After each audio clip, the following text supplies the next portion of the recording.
Good morning. Welcome to IOS Online Tuition for Judicial Services. We were doing Section 108 of Transfer of Property Act, which we had to stop in between. So we will be continuing with Section 108 for the rest of the points. Okay. Now we stopped with when the lessee shall have the right to ingress and egress in order to take the crops that he had planted during the lease period. Okay. But lessee shall not. The next point which says is the lessee shall not have the right to take the planted crops or have ingress and egress, right of ingress and egress if the lease has been terminated due to the default of the lessee. If the lessee has violated any term of the lease agreement, or if it is if he has, suppose he has not paid the rent which has been in arrears, then he shall not be having the right to ingress and egress or to recover the crops which he has sowed in the leased land. Okay. Then the next one, that lessee may transfer absolutely or by way of mortgage or sublease the whole or any part of his interest, and any transferee of such interest may again transfer it. The lessee shall not by reason only of such transfer cease to be subject to any of the liabilities attaching to the lease. So here what we are speaking about, the next point is the lessee has the right to sublet or mortgage. Okay. So he has the right to transfer or let out on lease any interest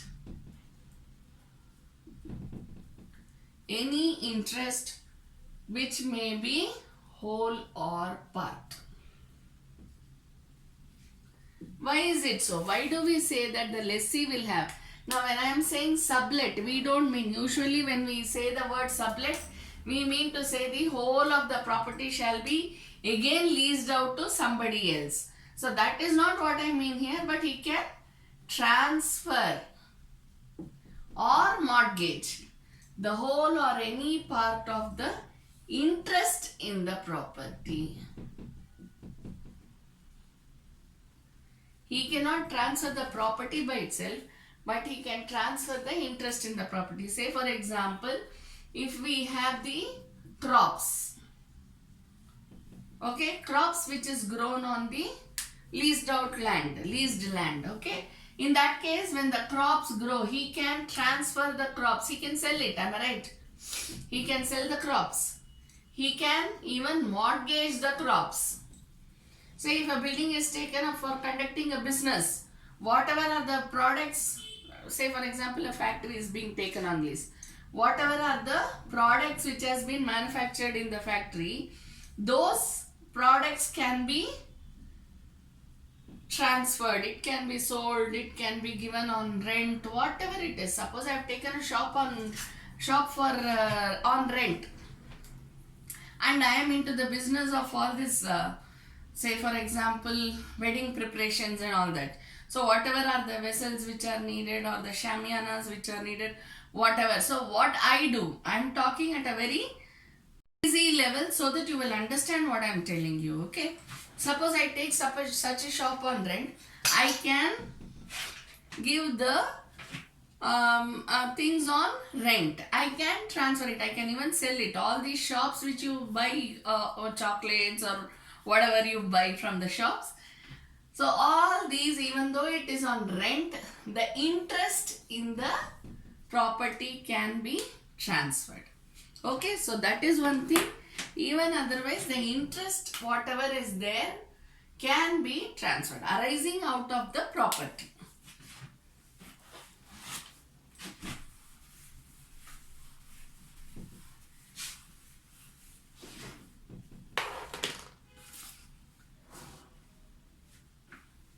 So this is what we have read. So there is a rider to it.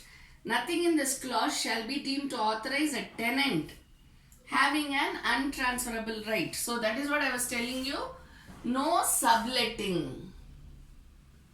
Subletting the property itself is not allowed. Okay.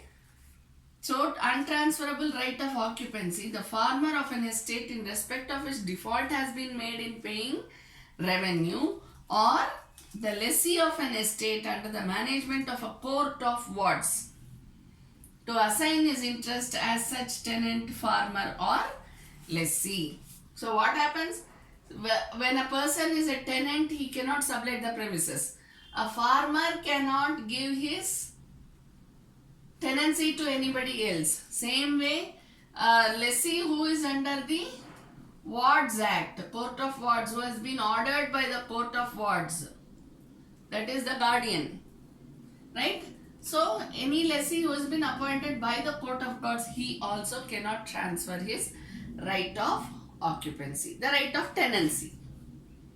Then the next one, the lessee is bound to disclose to the lessor any fact as to the nature or extent of interest which the lessee is about to take, of which the lessee is and the lessor is not aware.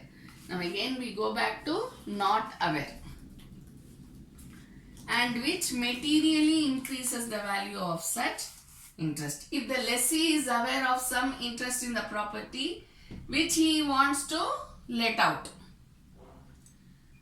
but the lessor is not aware of the interest, and such interest shall increase the value, then the lessee should inform the lessor about the interest. Okay. Next one, the lessee is bound to pay or tender at the proper time and place the premium or rent payable. The lessee is bound to keep and on the termination of the lease to restore the property in good condition. That is why when we write the rental agreement also, we say that the property should be in good condition except the natural wear and tear, usual wear and tear, right? So that is what this clause says. Then we go to the next one. If the lessee becomes aware of any proceeding to recover the property or any part thereof, or of any encroachment made upon, or any interference with the lessor's right, lessee becomes aware of the interference or encroachment upon the lessor's rights.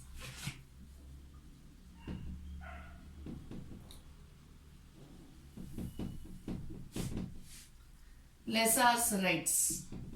Okay. In that case, what will happen? The lessee has to show due diligence and then inform to the lessor as well. Okay. So when the lessee gets to know that there is an encroachment on the lessor's property, okay, or while seeing something he feels that there is going to be an interference, or there is a case which has been filed as against the lessor, then the lessee should give notice to the lessor about such encroachment or interference or about such court cases. The lessee may use the property and its product, if any, as a person of ordinary prudence would use them if they were his own. So due care should be shown, and moreover he must use the products anything. But he must not use or permit another to use the property for a purpose other than that for which it was leased, or fell or sell timber, pull down or damage buildings belonging to the lessor, or work mines or quarries not open when the lease was granted, or commit any other act which is destructive or permanently injurious thereby. So basically what is required here is whatever is the property which has been leased out to the lessee should take due care about it, and even while using the products which are in the leased out premises, he should show due diligence. He should take due care, he should show due diligence, he should not harm the property in any way. He should not cause any damage to the property either permanently or very severely. Okay. That's why while writing the rental agreement, what we say, unless it is the usual wear and tear.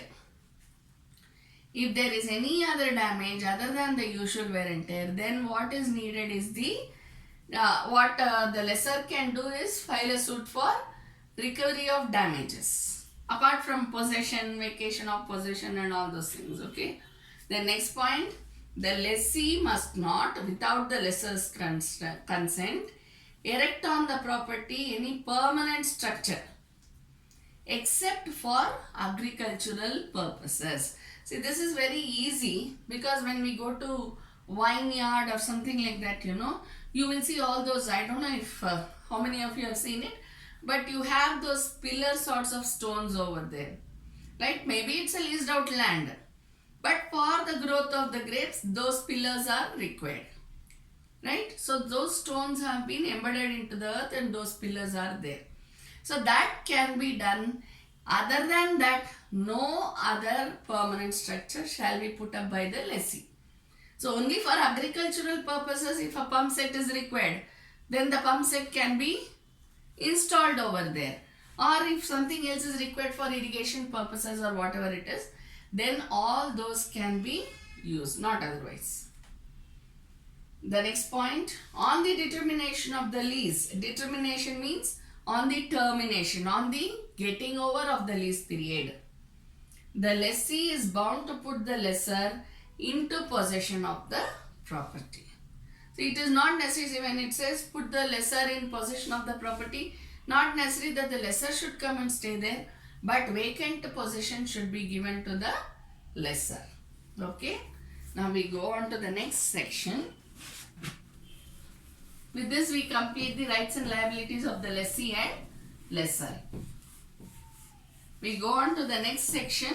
Section 109, rights of lessor's transferee.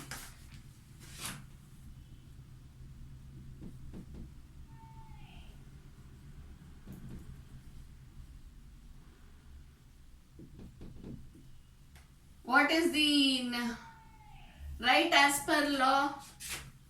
Transferee gets the same rights as that of the lessor, right?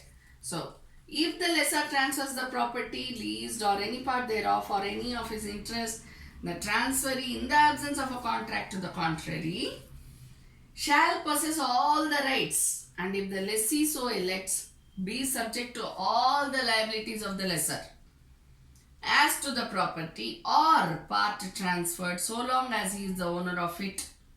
But the lessor shall not, by reason only of such transfer, cease to be subject to any of the liabilities. So what? The transferee shall have all the rights of the lessor. But what about the liabilities of the lessor? Liabilities of the lessor shall rest with the lessor himself, unless the lessee says, no, it's okay, transfer the liabilities as well to the transferee. Otherwise you should. See, when, so for example, if there is a sale of A property, the A property is sold to C, this transferee. He gets all the rights with due notice to the lessee. We know that, right? So, the C, who is the transferee, gets all the rights of A. But as far as liabilities are concerned, the person who is on rent, the person who is the lessee, can say, no, I don't want. First, you give me the advance amount that I have paid. Then I will move away. I don't believe him. I don't know him. I have got into rent agreement with you. So you are the one who is liable to me. In that case, A shall be liable. That is the lessor, original lessor shall be liable for the liabilities. Provided that the transferee is not entitled to arrears of rent due before the transfer, and that if the lessee not having reason to believe that such transfer has been made, pays rent to the lessor, the lessee shall not be liable to pay the rent all over again. See, if the lessee, I told you, due notice should be given to the lessee about the transfer, right?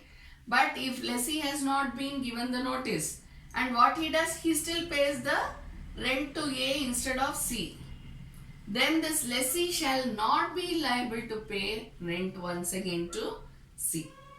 Okay? The The lessor, the transferee and the lessee may determine what proportion of the premium or rent reserved by the lease is payable in respect of the part so transferred.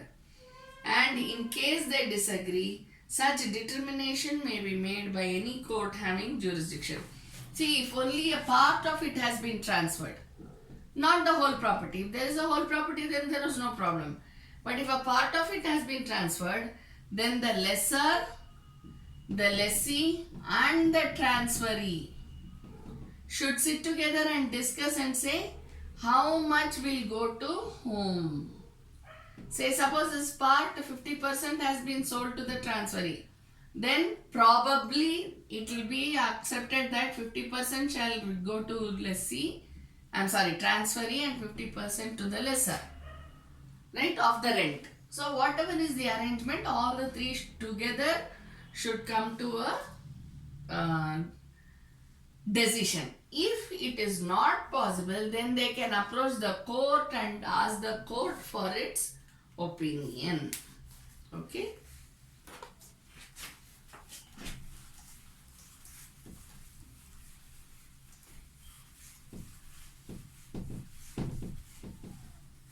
Next we go to section 110. Section 110, exclusion of day on which the term commences. Now, exclusion of the day on which the term commences. Suppose I am getting into a rental agreement which starts from 1st Jan.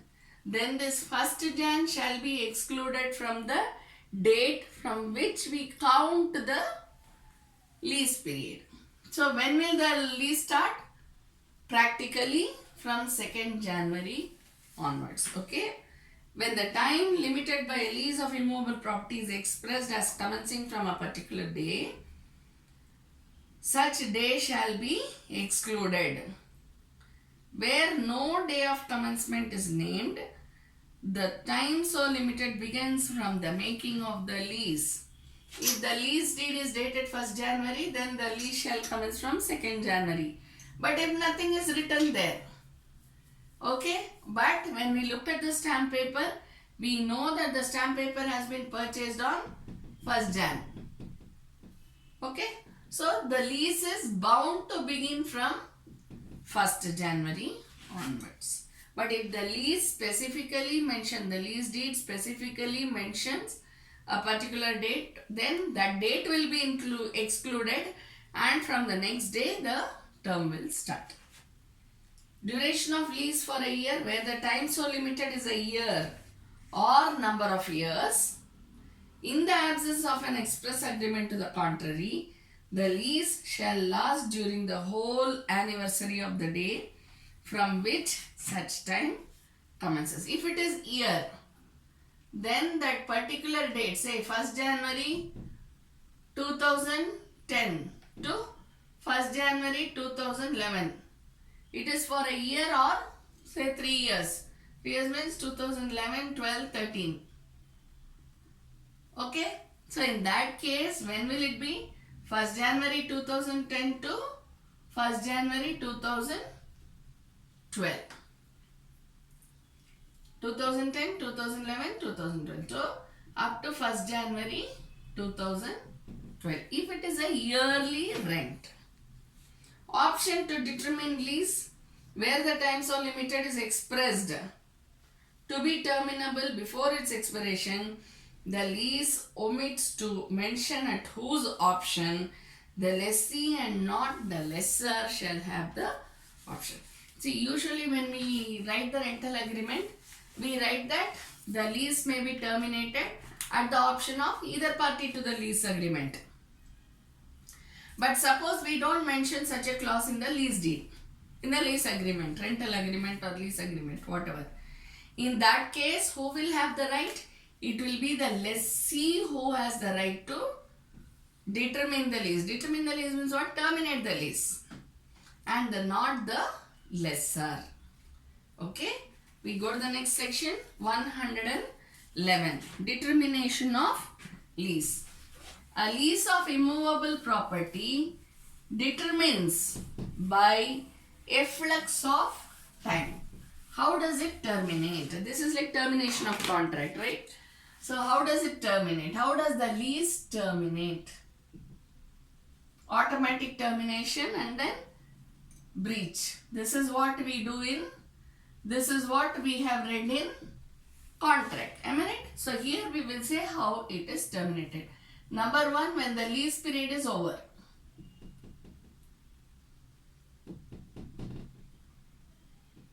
That is what is given. Efflux of time limited thereby means what? The lease period is over. Number two, where such time is limited conditionally on the happening of a certain event by the happening of such event. Contingent, right? Then by the happening of an event.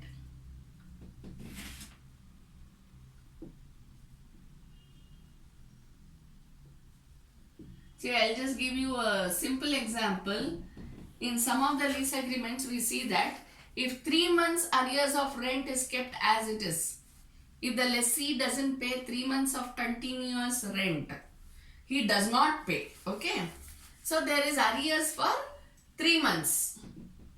Then automatically the lease terminates.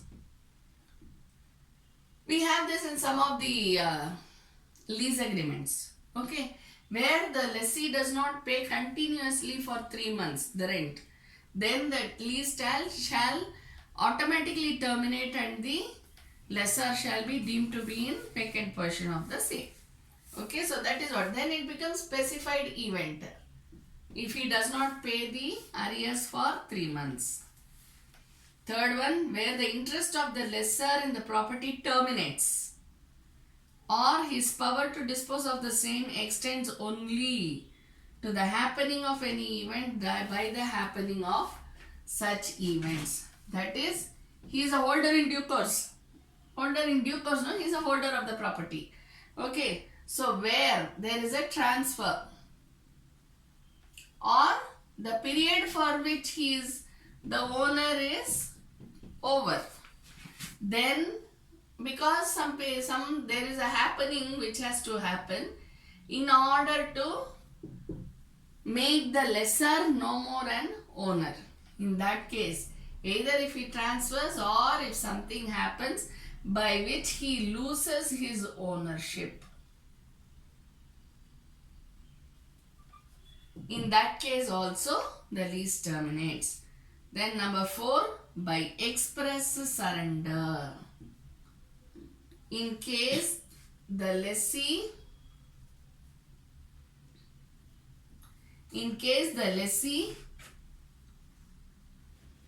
yields up the interest under the lease to the lessor by mutual agreement between them. Surrender means what? He says, I have got a transfer to the US. So I am going to US. So please terminate the lease agreement.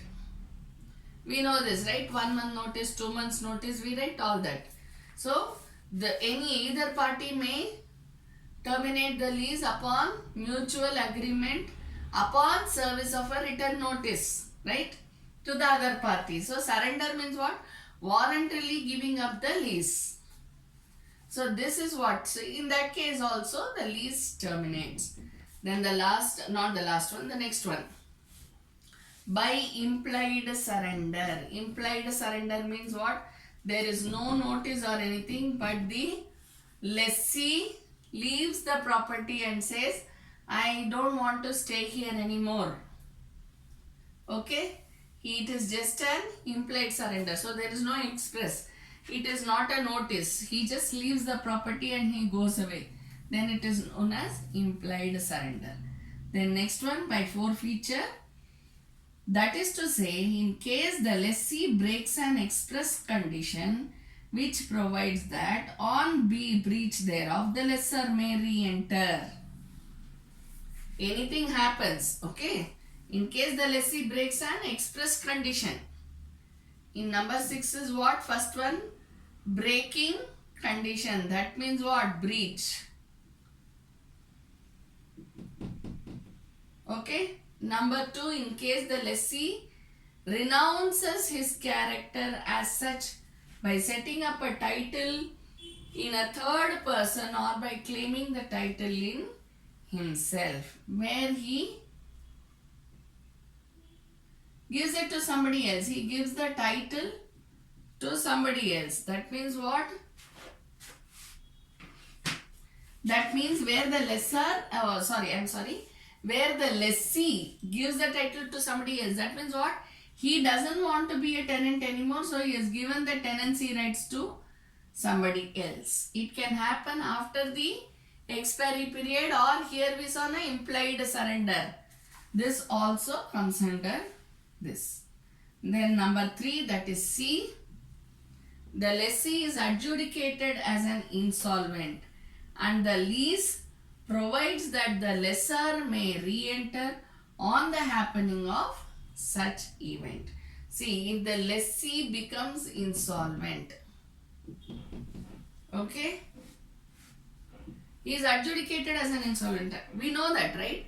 Nobody can say I am an insolvent, I am an insolvent, I am an insolvent unless the court declares the person to be an insolvent. That is why you say adjudicated to be an insolvent. And the lease provides that. See, if the lease does not provide a term saying that if the lessee becomes insolvent, he should terminate the agreement, he should quit the premises. If the lease agreement does not have such a term in its contract, then the lease shall continue. But even otherwise, see, common sense speaks that if the lessee is adjudicated insolvent, he cannot pay rent. How will it survive? Right? So these are the conditions upon which we talk about when it automatically ceases. Then the next one, on the expiration of a notice to determine the lease or to quit or of intention to quit the property leased duly given by one party to the other, where there is a notice on the expiry of the notice period.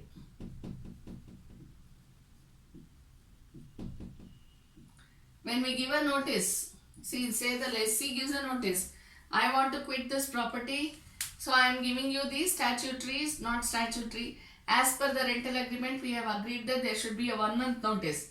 So I am giving you a 1 month notice. Okay. So exactly on the expiry, on the date of expiry of the 1 month, as per the notice, how will it be calculated? Upon receipt of the notice. Am I right? So whoever receives the notice, from that date, the counting starts. So from that date, 1 month, and the termination of lease shall automatically happen. We go to the next section. Section 112. Waiver of forfeiture. A forfeiture under section 111 clause G. What does clause G say? Forfeiture. This is what we read over here. Am I right? This part. This is the clause of forfeiture.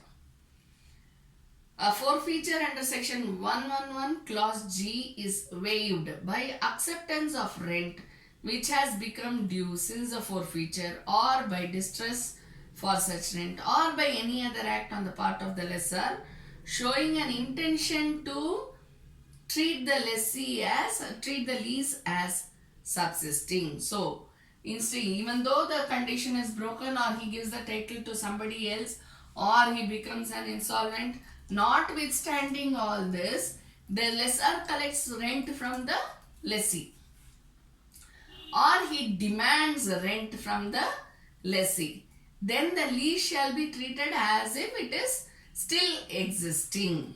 Understand? Because it is treated as existing, it shall be deemed that the forfeiture has been waived. Waived means what? Done away with, let off. No, I don't want forfeiture. That is known as waiver. Okay? Provided that the lessor is aware that the forfeiture has been incurred. Lessor should know, oh my God, yes, it is time for forfeiture. If he is not aware of the forfeiture period, then forfeiture happening, then it shall not be deemed to be as a waiver. So awareness is very important in law, am I right? Then next one, provided also that where rent is accepted after the institution of a suit to eject the lessee on the ground of forfeiture, such acceptance is not a waiver. Where there has been a case, a suit has been instituted by the lessor, where the suit has been instituted by the lessor, in such a case also, before the court, if the rent is being deposited, the lessor can accept it. It shall not be deemed to be a waiver. Thank you.